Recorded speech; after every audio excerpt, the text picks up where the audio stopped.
എന്തായാലും ഓണം ആയിട്ട് ഒരു സന്തോഷ വാർത്ത കൂടി നമ്മൾ കേൾക്കുന്നു. വേണമെങ്കിൽ ചക്ക വേരിലും കായ്ക്കും എന്ന് നമ്മൾ പറഞ്ഞു കേട്ടിട്ടുണ്ട്. ഇവിടെ ഇപ്പോൾ വേണമെങ്കിൽ ചക്ക KSRTCയിലും കായ്ക്കും എന്നുള്ളതാണ് പുതിയ മുദ്രാവാക്യം.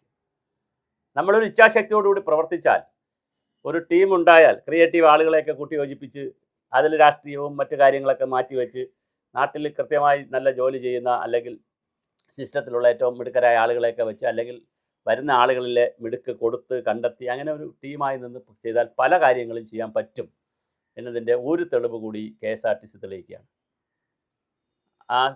ശ്രീ CP ജോൺ മന്ത്രിയായി, VD സതീശൻ അവർ മുഖ്യമന്ത്രിയായി പ്രിയദർശിനി കൊടുത്തപ്പോൾ, അതിൻ്റെ സൗജന്യം കൊടുത്തപ്പോൾ, അതിൻ്റെ സൗജന്യം വാങ്ങിയവരും തള്ളി സോഷ്യൽ മീഡിയയിലൊക്കെ. ഇത് കൂപ്പുകുത്തിപ്പോവും, പ്രിയദർശിനി വണ്ടിയിലിരുന്ന് ഈ ഫേസ്ബുക്കിൽ കയറി കളിച്ചവരുണ്ട്. അതിൻ്റെ ആനുകൂല്യം വാങ്ങിച്ചുകൊണ്ടും ടൈപ്പ് ചെയ്യുകയാണ്. അതായത് ഇത് കൂപ്പുകുത്തിപ്പോവും, KSRTC അങ്ങനെ ചെയ്യാൻ പാടില്ല എന്നൊക്കെ. അതൊരു മലയാളിയുടെ ഒരു ട്രെൻഡ്. അതാണ് എല്ലായിടത്തും ഒരു നെഗറ്റീവ് സാധനം അടിച്ച് വിവാദം ഉണ്ടാക്കി കയറി പോവുകയാണ്. പക്ഷേ ഇപ്പോൾ സംഭവിച്ചിരിക്കുന്നത് വളരെ മനോഹരമാണ്. വർഷങ്ങൾക്ക് ശേഷം KSRTCയിലുള്ളവർക്ക് ഓണം അഡ്വാൻസും അലവൻസും എല്ലാം കൊടുക്കുന്നു.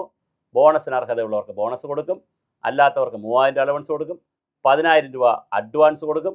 അങ്ങനെ KSRTC പ്രിയദർശിനി പദ്ധതി നടപ്പിലാക്കിയിട്ടും അത് നഷ്ടത്തിൽ പോകും എന്നൊക്കെ പറഞ്ഞ് ബഹളം ഉണ്ടാക്കിയിട്ടും അവർക്ക് ഇത് ചെയ്യാൻ കഴിയുന്നു എന്ന് പറയുന്നത് ഒരു സിസ്റ്റമാറ്റിക്കായി വളരെ സൈലൻ്റായി നീങ്ങുന്ന ചില പരിഷ്കാരങ്ങളുടെ ഭാഗമായിട്ടൂടെ ആയിരിക്കുമല്ലോ.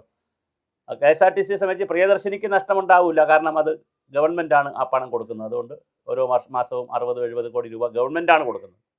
അപ്പോൾ ഒരു 10-600-700 കോടി രൂപ ഒരു വർഷം, അല്ലെങ്കിൽ 800 കോടി രൂപ ഒരു വർഷം ഗവൺമെൻറ്റാണ് കൊടുക്കുന്നത് ഇതിൻ്റെ നഷ്ടം നികത്താനായിട്ട്, ടിക്കറ്റിൻ്റെ ചാർജ്. അതുകൊണ്ട് അതൊരു വെൽഫെയർ സ്കീമാണ് ഗവൺമെൻറ്റിൻ്റെ, അല്ലാതെ KSRTCയുടെ സൗജന്യമൊന്നുമല്ല.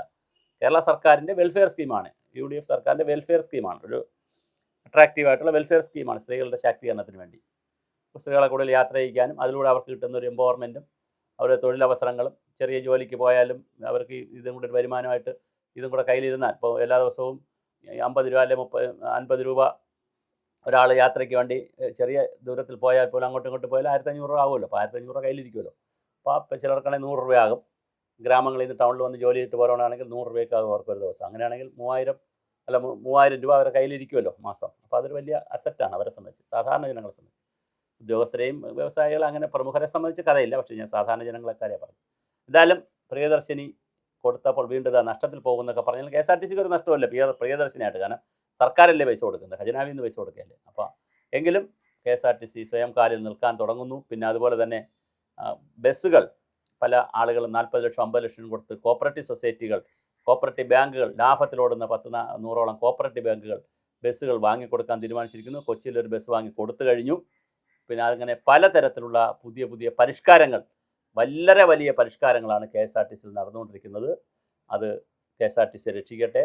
അപ്പോൾ നമുക്ക് പൊതുജനങ്ങൾ, ഞാനൊക്കെ മാക്സിമം KSRTCയിൽ യാത്ര ചെയ്യുന്ന ആളാണ്.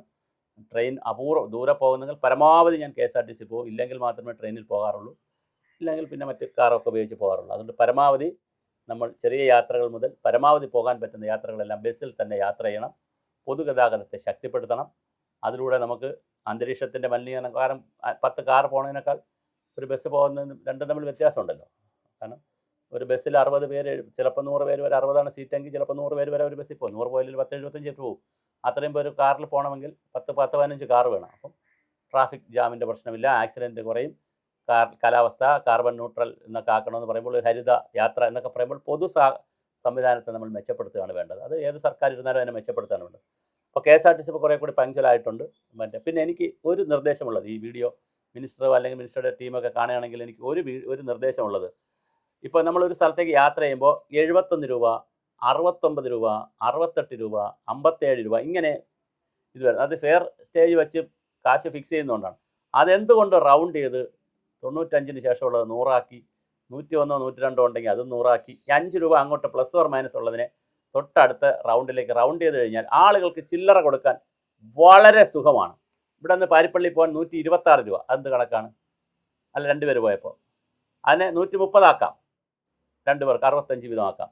അങ്ങനെ ഓരോ സ്ഥലത്ത് പോകുമ്പോഴും ഇങ്ങനെ ഈ ചെറിയ ഫ്രാക്ഷൻ്റെ പൈസ വരുന്നത് 1 രൂപ 2 രൂപ ഒക്കെ വരുമ്പോൾ ഡ്രൈവർക്കും കണ്ടക്ടർക്കും തരാൻ പറ്റുന്നില്ല, അങ്ങോട്ട് കൊടുക്കാനും പറ്റുന്നില്ല, പിന്നെ ഇപ്പോൾ ഗൂഗിൾ പേ ഉണ്ട്, അതുപോലെ സ്കാൻ ചെയ്താൽ മതി. എന്നാലും ഞാൻ പറയുന്നത് ക്യാഷ് ട്രാൻസാക്ഷനിലൂടെ നടക്കുന്ന പരിപാടിയിൽ ഇതൊരു തടസ്സമാണ്. അപ്പോൾ അത് ജനങ്ങൾക്ക് മനസ്സിലാവുന്നതാണ്. ഒരു ഫെയർ സ്റ്റേജ് റൗണ്ട് ചെയ്യുന്നത് ഇപ്പോൾ 65 രൂപ എന്ന് പറയുന്നത് 66 രൂപ എന്ന് പറഞ്ഞാൽ 70 രൂപ ആക്കിയാൽ വിഷയമില്ല, 81 രൂപ 80 ആക്കിയാൽ വിഷയമില്ല. അപ്പം ഒന്ന് അഡ്ജസ്റ്റ് ചെയ്ത് അങ്ങോട്ടും ഇങ്ങോട്ടും അഡ്ജസ്റ്റ് ചെയ്തിട്ട് 5 റുപ്പീസിൻ്റെ അഡ്ജസ്റ്റ്മെൻറ്റ് നടത്തി കഴിഞ്ഞാൽ കൃത്യമായി റൗണ്ട് ചെയ്യാൻ പറ്റും. അപ്പോൾ 5ൻ്റെ ഗുണിതങ്ങളായിട്ട് പോകണം. 10ൻ്റെ വേണ്ട, 10ൻ്റെ ആക്കിയാൽ പിന്നെ വലിയ നഷ്ടം വരും ആളുകൾക്ക്. 5ൻ്റെ ഗുണിതങ്ങളായിട്ട് പോയാൽ ആളുകൾ ഹാപ്പി, കൊടുക്കാനും ഹാപ്പി, വാങ്ങാനും ഹാപ്പി. ഇനി 10ൻ്റെ ഗുണിതങ്ങളാക്കിയാൽ വളരെ നല്ല സന്തോഷം. കാരണം ദൂരെ പോകണം. ഇപ്പോൾ 90 രൂപ എന്ന് പറയുന്നത് 100 രൂപ ആക്കാം.